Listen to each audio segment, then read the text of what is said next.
boyfriend. Oh my god. Title 9!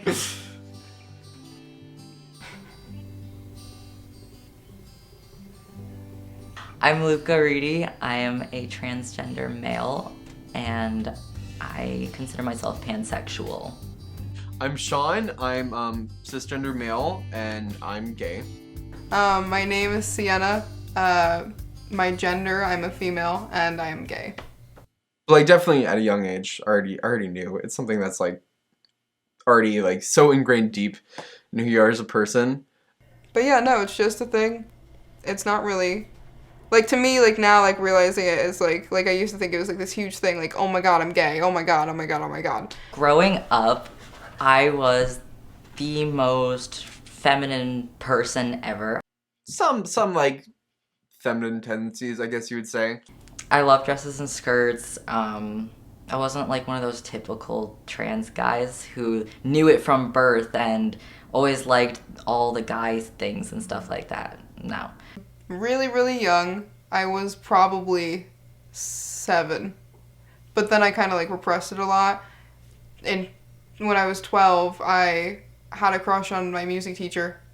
I think when I started to actually like realize and come to the fact that I was different, that gave me a lot of anxiety growing up. In high school, it was around my freshman or sophomore year that I was just like, wow, this gender thing doesn't feel very right. I didn't like myself, and that really stemmed from the fact that, I was different. A lot of the people I knew in high school were not like me.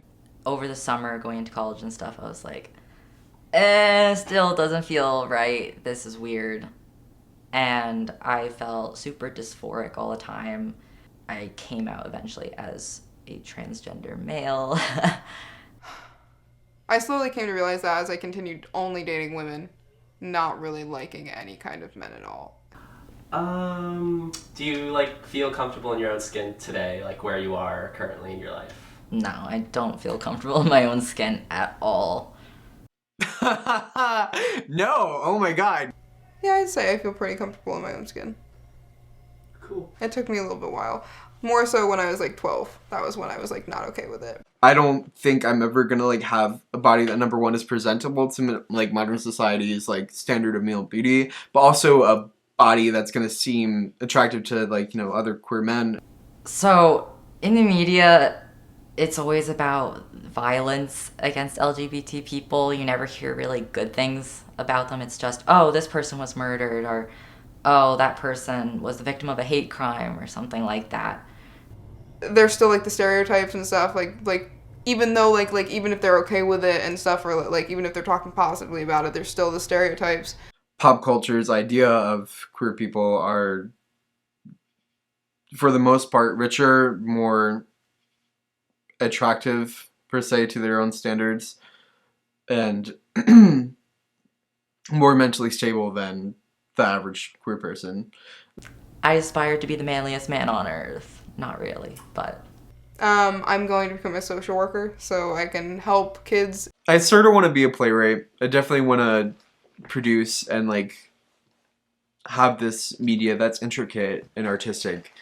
I aspire to be a psychologist, specifically focusing on LGBT youth, actually. Orlando. Ooh, the Orlando tragedy. It was terrible. I mean... It was definitely a cold reminder for a lot of people in the community. That night, I wanted to go out and get a burrito for dinner, and my mom was like, I don't want you going out, like, I'm terrified that you're gonna get shot. The only thing that really stuck out to me was the fact that Donald Trump was making all those comments and stuff. As much progress as we make, there's always going to be times where we fall back. I don't feel safe in Pennsylvania, or any place for that matter. Yeah, no, you never really feel safe. You just sort of get used to not feeling safe.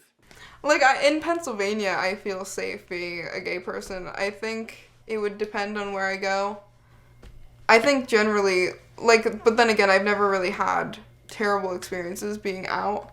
When you're meeting new people, always sort of like have that question in the back of their head. Are they insanely homophobic? Or is this going to turn into a hate crime? It's just a thing. It's just a thing that happens. It's nothing different. I just happen to like vagina just like the straight guy in the next room. Feminine trans boys aren't any less male just because they're feminine. We are people.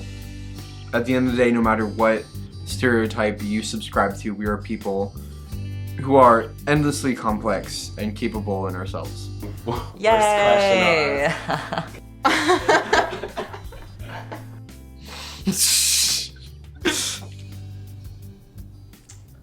Wonder what? End it with me.